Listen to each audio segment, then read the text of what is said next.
Good morning. You've got to sort of wake this machine up, and then it's got all sorts of magic software that kicks in, and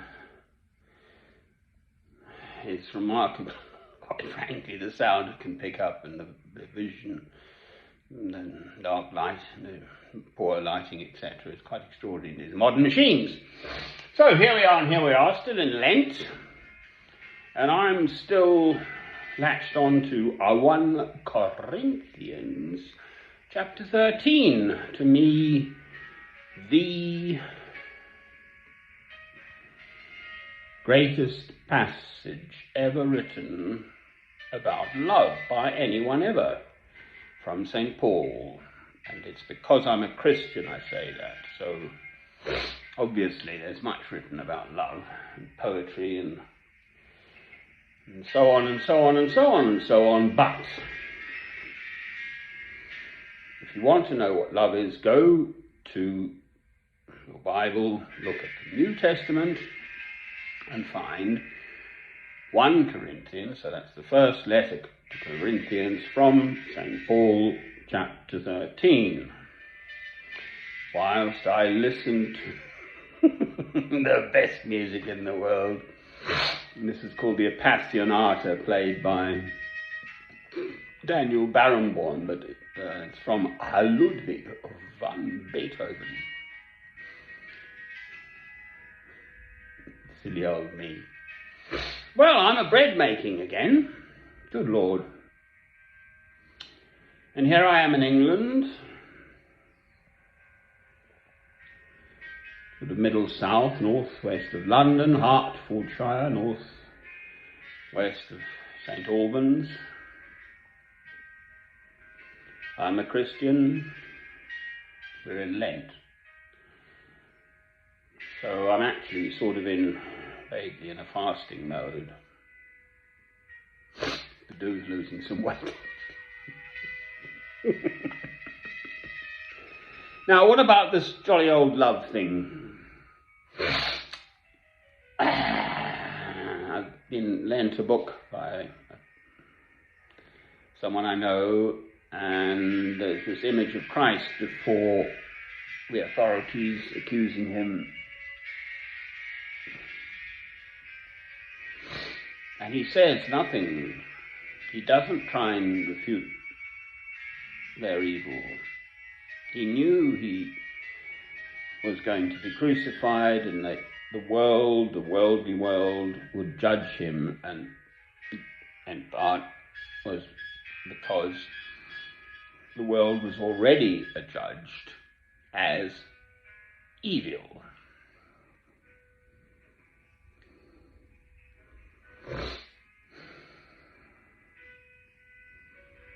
But the great and the good don't see this.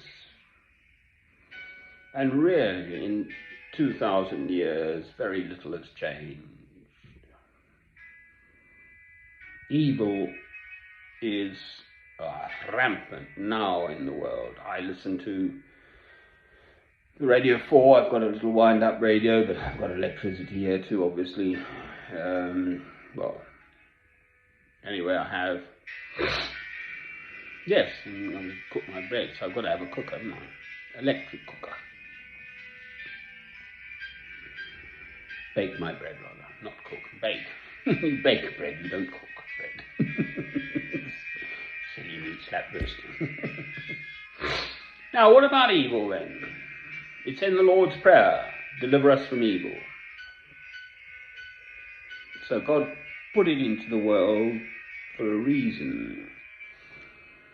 And the reason I see is for us to overcome it, us human beings, us lot.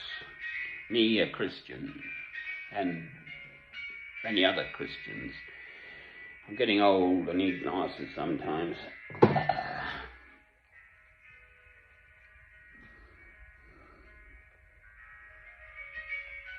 But I can still see. This morning I sit at my desk here.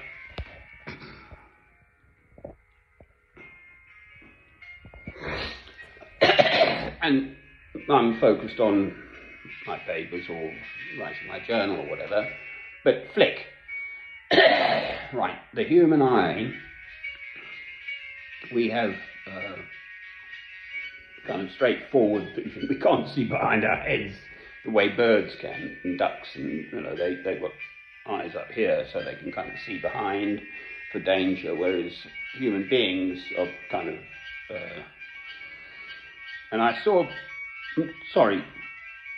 my spirit felt a flick, and way off there, way sort of to the right of my vision, it was the tail of a squirrel. They do this where I live, I mean, they're just so sweet, these squirrels. They kind of stand and they stand up and then they flick their little tails, telling all the other squirrelies or anyone else around, I'm here, I'm a big squirrel, I've got a big tail, it's coming to beat you up. They're so sweet. Right, now my problem is, apart from anything else, that here I am sitting pretty in England.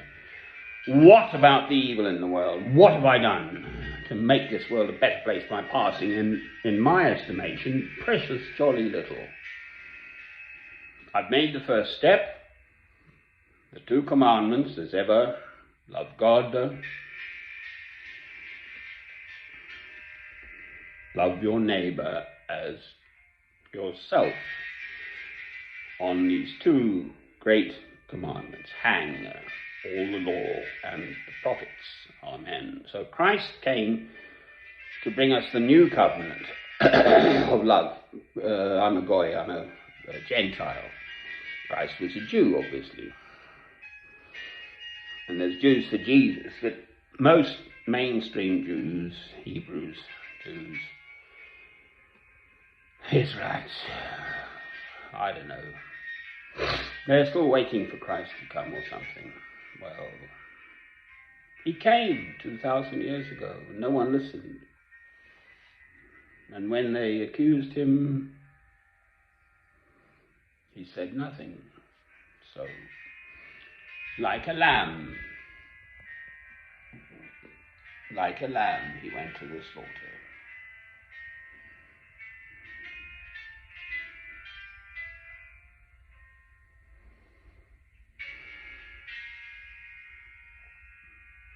It's funny old weather. It's started to drizzle now. That's my peaceful scene.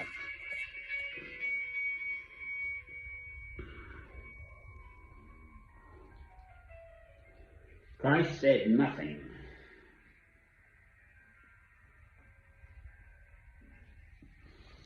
To his accusers or about them or whatever. He silently allowed them to persecute him and crucify him. Amen.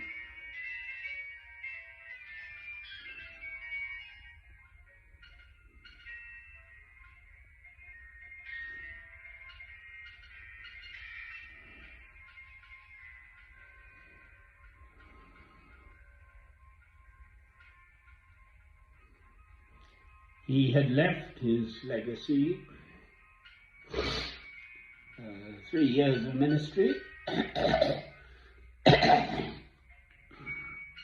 his words, his works, his deeds, his prophecies, his miracles,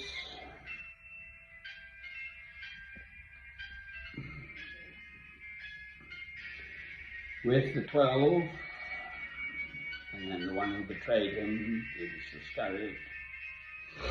But he left his legacy behind, and you'd think some ignominious little person in the middle of nowhere, and etc., would never come to anything. But here we are, miraculously, 2,000 years later, and I'm a Christian. I love God through Christ. I believe in God through Christ. I am a Christian. How can that be? What is a Christian? If you cut them through the middle, as they say, like Brighton Rock, the sugar-coated thing,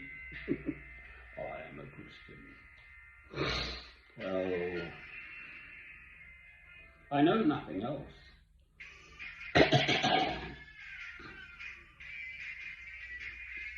To me, each day is a prayer. The adverts come on, I get the beta from YouTube, and then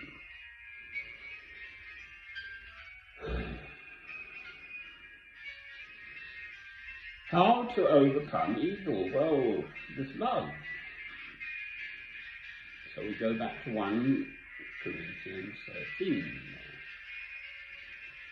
You see, you can't overcome love. It's patient and kind and all those words. Here's the best bit.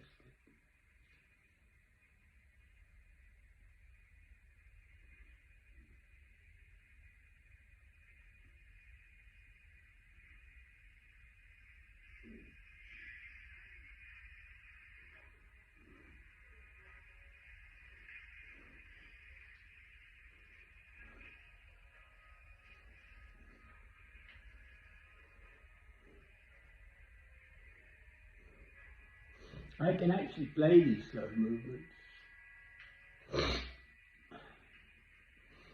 He died at the age of 56 only, Beethoven. His dates are 1770 to 1826. I'm already 64.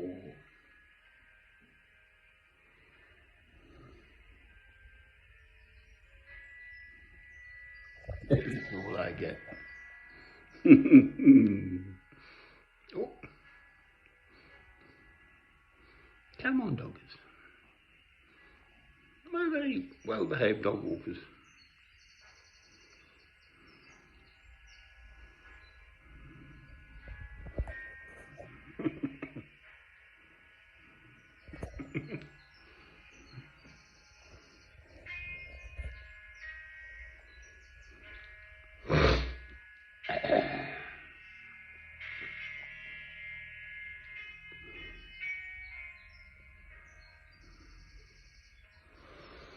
I've got a bit of a problem with this situation that I'm in. I'm in a nice, warm, dry place. All is well. It's all very nice, and I'm all materially comfortable, and the world is suffering. What have I done about it, etc., etc., etc.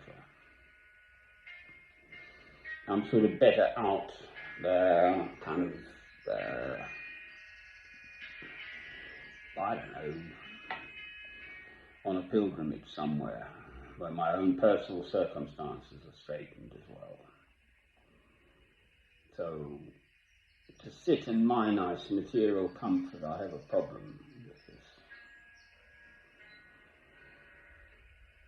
Anyway, in whatsoever state you find yourself, therewith to be content.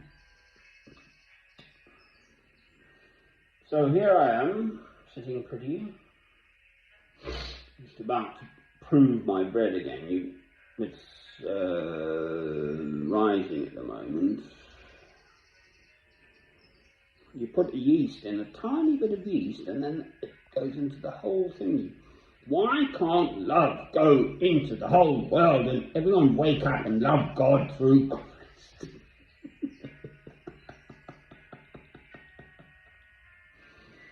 With love in your heart, you can't do bad things. Amen.